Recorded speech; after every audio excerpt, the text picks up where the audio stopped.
आइए दोस्तों देखिए, आज जो इस वीडियोस में हम आप लोगों को बहुत ही ज़बरदस्त चीज़ें बताने के लिए आया हूँ। जैसा कि आप लोग देखते होंगे, रोडों के किनारे में बहुत सारी गाड़ियाँ लगी रहती हैं। फॉर्च्यूनर हो, स्कॉर्पियो हो, क्या समझे?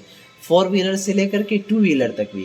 तो लेकिन इस वीडियोज़ में हम ज़्यादातर तवज्जो उस चीज़ को दे रहे हैं कि जो अक्सर फ़ोर व्हीलर खरीदते हैं, रोड साइड में गाड़ी लगी हुई रहती है, 10 गाड़ी, 20 गाड़ी इस तरह करके खड़ी हुई रहती है। चाहे स्कॉर्पियो हो या फिर बेलेनो हो या फिर बोलेरो हो, कोई भी चीज़ें हो, मैं फ़ोर व्हीलर की बात कर रहा हूँ। आप जब जाते होंगे वहाँ पर देखने के लिए, तो एक छोटा-सा दुकान रहता है और वहाँ पर आगे में जा कर के 4-5 इस तरह करके देख लीजिए पीछे में लगी हुई रहती है और आप लोग जाते हैं बेहतरीन तरीके से उसे देख लेते हैं और ख़रीद लेते हैं। तो इस चीज़ से आपको सावधान रहना है, क्या समझे? जो पुरानी गाड़ी को खरीदते हैं तो उनके लिए स्पेशल वीडियो होने के लिए जा रही है। तो चलिए इस वीडियोस को शुरू करते हैं। इससे पहले मैं एक रिक्वेस्ट करूँगा कि फॉलो ज़रूर कर लीजिएगा, क्योंकि इसी तरह की टिप्स वाली वीडियोस आपको मिलेगी। सबसे पहला चीज़ समझिए कि जब आप जाते हैं गाड़ी खरीदने के लिए फोर व्हीलर को, तो वहाँ पर क्या-क्या धांधली होता है उस चीज़ को समझिए। सबसे पहला चीज़, जब आप जाएँगे गाड़ी को खरीदने के लिए, मैं सबकी बात नहीं कर रहा हूँ, लेकिन 100% में से 90% ऐसा ही होता है, सिर्फ 10% की छूट मिलती है, यानी 10% सही होता है। इसमें क्या होता है उस चीज़ को समझिए। जब गाड़ी जो लगी रहती है, सबसे पहला चीज़ तो आपको गाड़ी वहाँ पर लेने के लिए उसका सारा बायोडाटा इकट्ठा करना चाहिए। आज के दौर में होता क्या है कि एक छोटा-सा टीना का हो या फिर छोटा-सा एक मकान रहता है या फिर छोटा-सा एक घर की तरह बना हुआ रहता है, ठीक है? ना उसका आपको ठिकाना रहेगा कि भाई ये कहाँ का रहने वाला आदमी है, कैसे है, क्या है, नहीं है। और उसके जस्ट सामने में 4 से 5 गाड़ी खड़ी कर दी, क्या समझे? तो भाई सिर्फ़ 5 मिनट पर और ये छोटा-सा घर बना हुआ उसका, उस पर आप कैसे भरोसा कर रहे हैं कि ये जेन्युइन आदमी है, ये सही आदमी है, ले लेना चाहिए, क्या समझे? सबसे पहला झोल समझिए उसमें क्या होता है कि जैसे आप उससे जाइएगा गाड़ी खरीदने के लिए, तो गाड़ी तो भैया ऊपर से पूरा चकाचक रहता है।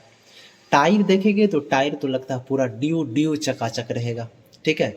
सिर्फ़ वो पौखलाने के लिए लोगों को रहता है, ऐसा होता कुछ नहीं है। 100% में से 90% का यही हाल है, क्या समझे? किसी गाड़ी का कोई सामान खुला हुआ रहता है। दूसरी चीज़ ये रहता है उसमें कि एनओसी एक होता है, ठीक है? वो आप लोगों को करवाता ही नहीं है, ठीक है? उसके बाद क्या होता है उसमें कि जिस तरह अगर आप जाएँगे गाड़ी खरीदने के लिए, तो एक लोन होता है, क्या समझे? तो अक्सर देखते होंगे फ़ेसबुक पर, इंस्टाग्राम पर, खींची हुई गाड़ी ले जाइए यहाँ से, फ़िनांसर से खींची हुई गाड़ी। भैया, सबसे पहले तो उस गाड़ी पर किसी दूसरे आदमी का लोन है। तो आप तो उस चीज़ को देखें नहीं ना कि वो लोन जो है, जो जिसका गाड़ी खींचा गया, उसका लोन चल ही रहा है कि बंद है।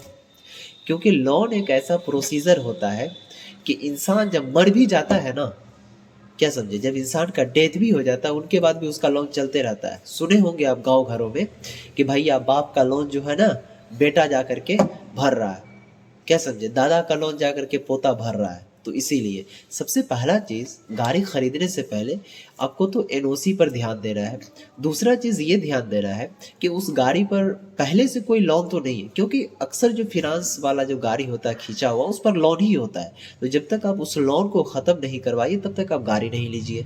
उसके बाद जब आप गाड़ी खरीदने के लिए जाइए, तो वहाँ पर जो जेन्युइन आदमी है, जो उस क्या कहते हैं क्षेत्र का आदमी है, उससे आप जाइए लेने के लिए। क्योंकि भैया एक तो छोटा-सा वो घर में रहता है, क्या समझे, वो घर भी नहीं रहता है, टीना का खोपड़ी बना हुआ रहता है। अब जब उससे गाड़ी खरीद लीजिएगा और 10 दिन के बाद आपके गाड़ी में कुछ हो गया या फिर पुलिस पकड़ लिया, एनओसी नहीं है, ये नहीं है, बहुत सारी चीज़ें होती है, तब किसको खोजने के लिए जाइएगा? तो आराम से झोला-झपटा उठाएगा, बस चल देगा।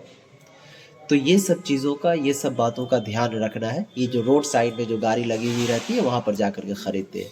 हम तो कहेंगे 100 बात की एक बात भैया, नया से बढ़िया कोई भी चीज़ नहीं है।